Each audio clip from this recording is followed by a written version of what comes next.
የህዝብ ሀብት ሰብሳቢ አጣ። የመንግስት ንብረት ሜዳ ላይ ተበተነ።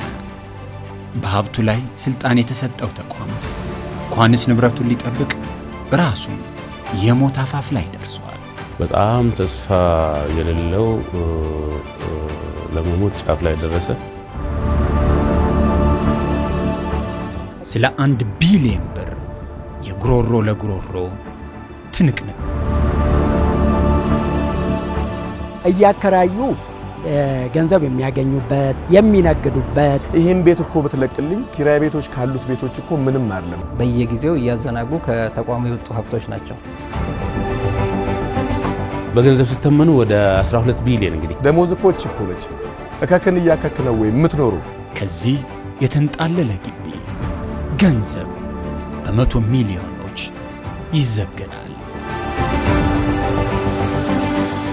ፈንጂ መርገጥ ማለት ነው። ለእውነት የቆምን ስለሆነ አንፈራ። 13 ችሎት ላይ ክርክር አድርገናል። ገብተንበታልና በድፍረት መውጣት አለብን። ማባበል፣ እኛ በምንሰጥህ ገንዘብ የተሻለ ቤት ልትሰራ ትችላለህ። ማስፈራሪያ፣ አንተውም በእኛ ህይወታችን መታችሁ ህይወታችሁም እስከ ማለት አለ። የግድያ ሙከራ፣ በመኪና የመቅጨት ሙከራ ማድረግ ሁሉ መረጃ እስከተገኘ ድረስ ይቀጥላል። ይህ የ12 ቢሊዮን ብር ትንቅንቅ